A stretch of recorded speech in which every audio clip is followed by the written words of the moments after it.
حکمت آمیز بات سنیں، فرما رہے ہیں سیئاتن تسوء کا خیر عند اللہ من حسنت توجبو کا، وہ برائی جو تجھ کو پریشان کر دے، دکھی کر دے، اذیت میں مبتلا کر دے، وہ گناہ جو تیرے ضمیر پہ بوجھ بن جائے، تو اپنے آپ کو حقیر سمجھنے لگ جائے، چھوٹا سمجھنے لگ جائے، گناہگار سمجھنے لگ جائے، جس برائی سے تجھے دکھ پہنچے وہ اس نیکی سے بہت اچھا ہے وہ تیرا برائی کرنا جو تجھے تکبر میں مبتلا کر دے۔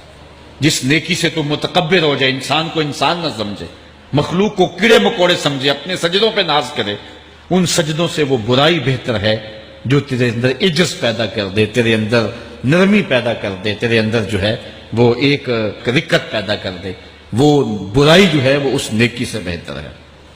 حضرت مولا کائنات کا ایک اور فرمان دیکھیے، لا غنا کل عقل ولا فقر کل جہل ولا میراث کل ادب ولا ظہیر کل مشاورہ۔ کتنی خوبصورت باتیں ارشاد فرمائیں۔ فرمایا عقل جیسی دولت کوئی نہیں، عقل جیسی دولت کوئی نہیں ہے، اور جہالت جیسی غربت کوئی نہیں۔ جو شخص جاہل ہے وہ کروڑوں میں بھی کھیلتا ہے تو وہ غریب ہے۔ اللہ نے عقل کا چراغ دیا ہے تو اس کے پاس دولت نہیں بھی ہے تو عقل بہت بڑی دولت ہے۔ تیسری بات، ولا میراث کل ادب، اور ادب جیسی وراثت کوئی نہیں۔ ایک بندے کو ادب کی دولت مل گئی تو اس کو سب کچھ مل گیا۔ آج جس دور میں ہم جی رہے ہیں اس دور میں ہم سے ادب چھینا جا رہا ہے، بڑی باریک سازشیں ہو رہی، آنکھوں سے حیا نکالا جا رہا ہے، بوڑھوں کا، بزرگوں کا۔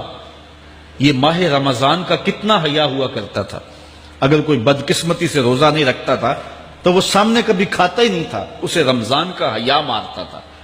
لیکن آج لوگ کھلے بندوں نہیں کھا رہے، حیا ہی اڑ گیا آنکھوں سے۔ اس طرح اہل بیت کا حیا آنکھوں سے نکل گیا، اصحاب رسول کا حیا آنکھوں سے نکل گیا، نبی کا حیا لوگوں کی آنکھوں میں نہیں رہا۔ بے ادبی کو فروغ ہے، اور نبی کے بارے میں ایسی ڈٹائی سے بات کرتے ہیں جس طرح عام آدمیوں کو۔ یہ بے حیائی کا اور بے ادبی کا دور ہے، جبکہ ادب ایک بہترین وراثت ہے۔ اگر آپ مجھے پوچھیں کہ دین کیا ہے، ایک تو ہے کہ 3 گھنٹے کا آغاز کیا جائے کہ دین یہ ہے، اور ایک ہے کہ 2 لفظوں کے اندر بتایا جائے دین کیا ہے۔ تو اگر 2 لفظوں میں بتانا چاہوں تو اقبال کا لہجہ ادار لینا پڑے گا۔ اقبال کہتا ہے دین سراپا سوختن اندر طلب، انتہائش عشق آغازش ادب۔ طلب محبوب میں تڑپنے کا نام دین ہے، ادب سے شروع ہوتا ہے عشق پہ ختم ہو جاتا ہے۔ جس دین میں ادب نہیں ہے وہ دین نہیں، چاہے صحابہ کا ادب نہیں، چاہے اہل بیت کا ادب نہیں، چاہے انبیاء کی ذوات کا ادب نہیں، چاہے والدین کا ادب نہیں، دین نام ہی ادب کا ہے۔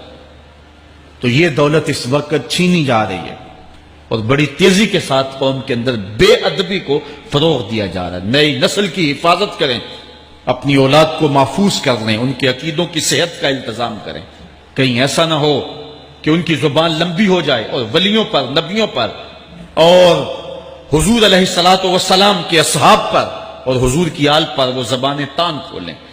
اور جس کو جو ہے وہ استنجے کا بھی پتہ نہیں ہے، وہ انبیاء کے علم پہ گفتگو کر رہا ہے۔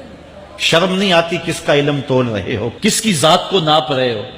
ڈٹھے ورق قرآن دے پھول سارے، تیری شان جیا نہیں کوئی ہو ڈٹھا، تیری شان دا کرے مقابلہ جیڑا انہوں عاشقاں اصلی چور ڈٹھا۔